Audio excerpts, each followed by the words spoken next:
Tanggal 22 November 1963. Kota Dallas, Texas. Sebuah iring-iringan mobil melintasi jalan Elm Street. Di dalam limusin terbuka, duduk Presiden Amerika Serikat, John Fitzgerald Kennedy, bersama istrinya Jackie dan Gubernur Texas John Connally. Kerumunan warga menyambut mereka dengan sorak-sorai. Tapi suasana bahagia itu hanya berlangsung sejenak. Dalam hitungan detik, 3 tembakan meletus. Salah satunya menghancurkan kepala Presiden Kennedy, menghentikan detak jantungnya, dan sekaligus menggetarkan sejarah dunia. Kematian Kennedy menjadi momen yang mengubah Amerika selamanya. Bukan hanya karena seorang pemimpin bangsa tewas secara brutal di depan publik, tapi karena cara kematiannya menyisakan banyak kejanggalan, pertanyaan, dan misteri yang belum terjawab hingga hari ini. Dunia menyaksikan peristiwa itu dengan kengerian dan ketidakpercayaan. Pemerintah bergerak cepat. Lee Harvey Oswald, seorang mantan marinir yang bekerja di Texas School Book Depository, ditangkap dan dituduh sebagai pelaku tunggal. Namun hanya 2 hari kemudian, Oswald dibunuh, langsung di dalam markas kepolisian, disaksikan oleh puluhan kamera. Orang yang menembaknya, Jack Ruby, mengaku melakukannya karena emosi. Tapi bagi sebagian orang, ini adalah langkah untuk membungkam saksi kunci selamanya. Sejak hari itu, konspirasi demi konspirasi bermunculan. CIA, FBI, mafia, militer, bahkan wakil Presiden Lyndon B. Johnson, semuanya pernah dituding terlibat. Apakah pembunuhan ini hanyalah tindakan satu orang gila? Atau sebenarnya, sebuah operasi besar yang ditutupi selama lebih dari 60 tahun?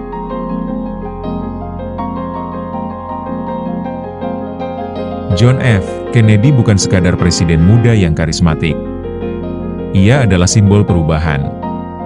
Ia berbicara tentang perdamaian global, mengkritik dominasi kelompok elit dalam pemerintahan, dan ingin menghentikan perang dingin dengan pendekatan diplomatik. Ia bahkan berniat menarik pasukan dari Vietnam, memotong pengaruh CIA, dan mengakhiri kekuasaan Federal Reserve atas ekonomi Amerika. Dalam pandangan banyak pihak, JFK bukan hanya pemimpin, ia adalah ancaman langsung bagi struktur kekuasaan gelap di balik pemerintahan. Salah satu hal paling kontroversial adalah niat Kennedy untuk mencetak uang Amerika secara mandiri melalui Executive Order 11.110. Keputusan ini akan mengurangi ketergantungan pemerintah terhadap pinjaman dari bank sentral swasta. Jika diterapkan secara penuh, kebijakan ini akan mengguncang sistem finansial global dan menghilangkan miliaran dolar keuntungan dari elit perbankan. Dan seperti yang sering kita lihat dalam sejarah, siapapun yang mengganggu uang, akan dibungkam. Di sisi lain, hubungan Kennedy dengan CIA sangat tegang. Setelah kegagalan invasi Teluk Babi di Kuba, Kennedy menyalahkan CIA secara terbuka dan berencana memecah CIA menjadi 1000 bagian. Lalu, dalam pidatonya di depan pers nasional, ia bicara tentang konspirasi global yang ingin menguasai dunia melalui infiltrasi, subversi, dan propaganda. Kata-kata Kennedy saat itu bukan peringatan biasa. Itu adalah teriakan dari dalam sistem, dan sepertinya terlalu banyak yang mendengarnya. Kennedy juga memusuhi mafia. Meski awalnya ia dan saudaranya, Robert Kennedy, disebut menerima bantuan suara dari mafia dalam Pilpres, setelah menjabat mereka justru melancarkan perang hukum besar terhadap kejahatan terorganisir. Ini membuat banyak bos mafia merasa dikhianati dan ingin membalas dendam. Dalam permainan kekuasaan, pengkhianatan tidak dibiarkan hidup terlalu lama. Dengan semua musuh ini, CIA, mafia, korporasi senjata, bank sentral, hingga elit politik dalam negerinya sendiri, tidak sulit membayangkan bahwa Presiden Kennedy sebenarnya sedang berjalan sendirian di tengah ladang ranjau. Dan Dallas adalah tempat ledakan terakhir itu terjadi.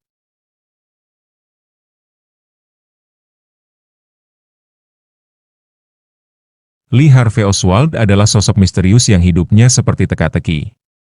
Mantan marinir ini pernah membelot ke Uni Soviet, menikahi perempuan Rusia, lalu kembali ke Amerika tanpa hukuman apapun, hal yang sangat tidak biasa untuk pengkhianat di masa Perang Dingin. Banyak yang percaya, ini menunjukkan koneksi Oswald dengan CIA atau program intelijen tertentu. Tapi tidak ada yang pernah bisa membuktikannya secara pasti.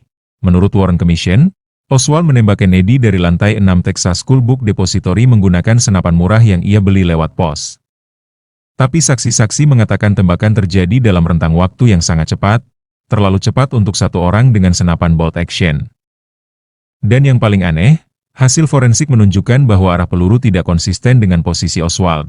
Ada pula saksi mata yang melihat Oswald di lantai bawah gedung hanya 1 menit setelah penembakan, sedang membeli soda dan tampak tenang. Apakah mungkin seseorang baru saja membunuh presiden, lalu dengan tenang berdiri di ruang istirahat tanpa napas tersengal? Dan yang paling mencurigakan, Oswald sendiri bersikeras bahwa dia dijebak. Dalam pernyataan publiknya sebelum dibunuh, ia berkata, "Saya hanya pion." Tapi 2 hari kemudian, saat hendak dipindahkan ke penjara lain, ia ditembak mati oleh Jack Ruby, seorang pemilik klub malam dengan hubungan mafia. Ruby tidak melarikan diri. Ia seolah tahu. Ia akan dilindungi. Kematian Oswald menutup mulut satu-satunya tersangka. Dan dari situ, lahirlah pertanyaan yang lebih besar. Apakah Oswald memang pelaku? Atau hanya wayang dalam permainan yang lebih besar?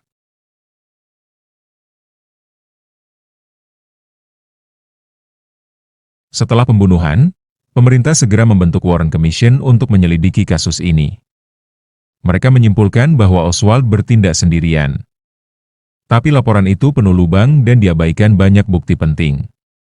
Dalam waktu singkat, para peneliti independen, jurnalis, bahkan mantan agen pemerintah mulai mempertanyakan kesimpulan resmi tersebut. Salah satu kejanggalan terbesar adalah Zapruder Film, rekaman penembakan yang menunjukkan kepala Kennedy terpental ke belakang, bukan ke depan, yang seharusnya terjadi jika peluru datang dari belakang. Ini memperkuat teori tentang penembak kedua di Grasik 0, area semak-semak di samping jalan iring-iringan. Lalu ada peluru ajaib, peluru yang diklaim mengenai Kennedy dan Gubernur Texas sekaligus. Melewati tubuh keduanya, lalu ditemukan hampir utuh di atas ranjang rumah sakit. Secara logika dan balistik, peluru ini mustahil. Tapi Warren Commission tetap menggunakannya sebagai pilar utama teori penembak tunggal. Selain itu, banyak saksi mata yang mengaku melihat orang mencurigakan, mendengar lebih dari 3 tembakan, atau mencium bau mesiu di lokasi yang tidak sesuai dengan posisi Oswald. Anehnya, banyak dari mereka kemudian tewas secara misterius dalam tahun-tahun berikutnya. Kecelakaan mobil, overdosis, penembakan acak, semuanya seperti dikendalikan. Bersama semua ini, muncul berbagai teori, CIA, mafia, Lyndon B. Johnson, bahkan perusahaan senjata seperti Bell Helicopter dan General Dynamics. Satu hal yang pasti, kematian Kennedy bukan hanya tragedi, tapi panggung konspirasi terbesar abad ke-20.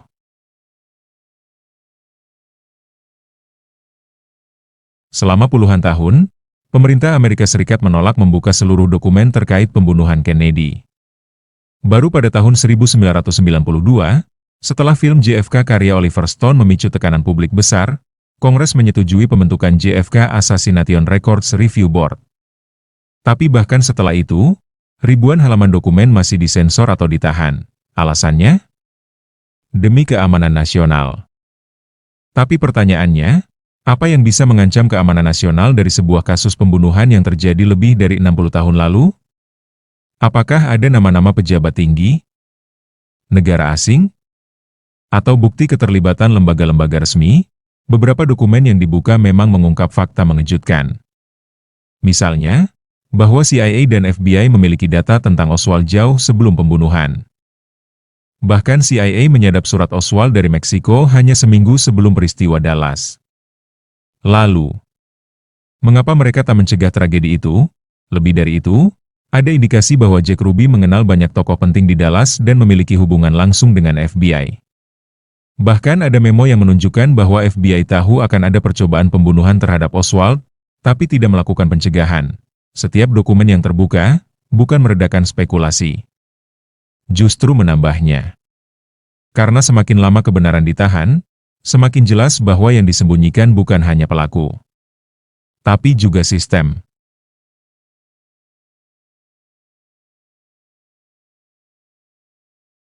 Ada teori yang mengatakan, pembunuhan Kennedy adalah kudeta diam-diam.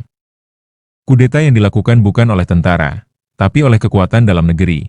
CIA, korporasi militer, mafia, elit ekonomi, yang tak bisa menerima arah perubahan yang dibawa JFK. Ketika Kennedy tewas, Lyndon B. Johnson langsung dilantik di dalam pesawat kepresidenan, hanya 2 jam setelah penembakan. Ia kemudian membatalkan banyak kebijakan luar negeri Kennedy, memperluas Perang Vietnam, dan membungkam penyelidikan terhadap CIA. Apakah itu hanya kebetulan? Atau memang sudah dirancang sejak awal? Banyak tokoh yang mencoba membongkar kebenaran ikut dibungkam. Jaksa, wartawan, mantan agen. Semua menghadapi tekanan. Kehilangan pekerjaan, bahkan kematian.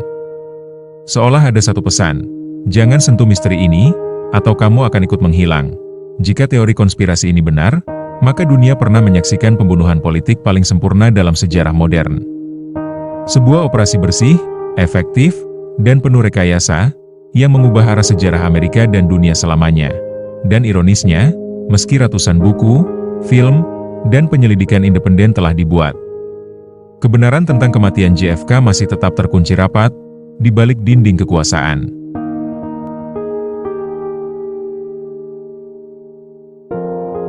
John F. Kennedy tewas di usia 46 tahun. Tapi warisan dari kematiannya tidak pernah benar-benar mati. Ia meninggalkan bukan hanya duka, tapi juga lubang hitam dalam sejarah Amerika. Lubang yang penuh misteri, kebohongan, dan teka-teki.